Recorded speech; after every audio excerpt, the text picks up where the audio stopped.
Hey everyone, and welcome to today's Explainer. We're going to be diving into a fascinating concept called the reality illusion. We go through our entire lives feeling so intimately familiar with who we are, right? But what if our own mind is actually operating exactly like a massive, complex movie set? Well, let's pull back the curtain and find out. So let's just kick things off with a pretty massive question. Is your reality just a movie? I mean, think about your personality, your specific quirks, the way you react to things. You probably just assumed that's the absolute core of who you are. But as the source material points out, this might actually just be a really convincing facade.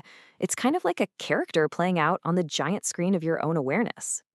To really wrap our heads around this, it helps to separate the illusion we experience every day from the actual mechanics of what's going on. So, on one hand, we have the concept. This is that totally immersive 3D movie of your life that feels so incredibly real to you. But then on the other hand, the reality behind all of that is basically just formless mental activity. When you look at it from behind the scenes, all that daily drama is literally just makeup, cameras, and scripts. Okay, let's move right along to the 3D illusion and the house experiment.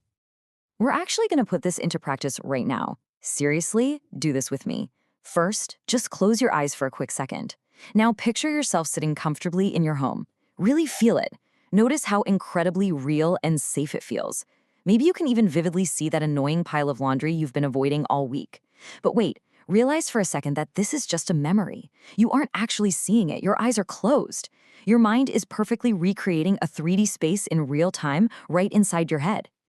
And honestly, this brilliantly illustrates the absolute wonder of the mind. Think about it. The mind itself doesn't have a physical form, no shape, no color, yet it can completely conjure up this rich, 3D holographic effect. It's like vividly remembering a hug from a loved one. The physical event is long gone, sure, but your formless mind can vividly recreate that exact profound warmth right here, right now. It's a total phenomenon. So how does this tie into our daily struggles? Let's get into the architecture of suffering. See, when we don't realize we're essentially just watching a mental movie, we fall into this really predictable trap. It always starts with personalization. We decide that these mental constructs are somehow us, and the second we do that, it immediately leads to comparison. We start comparing our movie to everyone else's. That comparison inevitably breeds pride, feeling better or worse than the people around us. And clinging to that sense of specialness, well, that ultimately ends in deep, profound fear. Which brings us to a really radical redefinition. Fear is simply a comparison of time and separation. That's it. It's a completely conjured state rooted in simply not understanding how the mind works. When you feel anxiety about tomorrow, your mind is literally just comparing your current existence to a purely imagined future. You're putting yourself through actual physical stress over a literal trick of the mind. Knowing all this brings us to the true choice.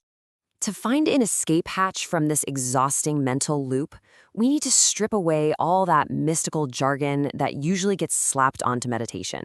The source material defines it super simply. It's just the practical skill of stepping back to expose mental constructs. It's an active process of realizing concepts are just mental activities. It's absolutely not about escaping reality. It's actually about finally seeing it clearly.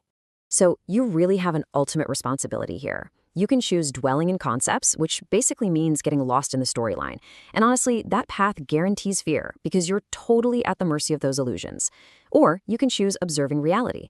Think of it this way. You wouldn't run screaming from a monster in a movie theater, right? Because you know it's just a shadow cast by a projector. Seeing your own thoughts the exact same way brings just incredible liberation and peace. There's this one quote from the source that I found incredibly reassuring. It says, "Nothing can frighten you unless you don't understand what is taking place behind the scene." I just love that. Your anxieties are entirely mind-made. Once you actually understand the behind-the-scenes mechanics of your own consciousness, those fears are exposed as completely harmless. All right, let's bring it all together and talk about finding real peace. Because we've spent literally years getting entirely lost in our own storylines, we need simple, continuous training during mundane, everyday moments. Try this. Notice the physical intention right before you start talking, or just notice the literal act of seeing. When you hear a distant bird, realize that the concept of distance is just your mind assigning spatial meaning. The sound itself is just a perception happening right now. It's so incredibly easy to fall into the trap of waiting for the world to calm down before we allow ourselves to be peaceful. We all do it. But worldly problems, the news, global conflicts, personal dramas, they are endless. If you wait for the movie to have a perfectly happy ending before you relax, you are going to be stressed forever. True peace is only found by stepping out of the movie entirely. So, you now know the door of awareness actually exists. You know that your immediate, everyday experience is a masterfully constructed illusion. This leaves us with one final, crucial question. Will you take the initiative to open that door, or will you stay trapped in the drama of the movie? Remember, the peace you are looking for isn't out there somewhere in the plot. It's right here in the theater.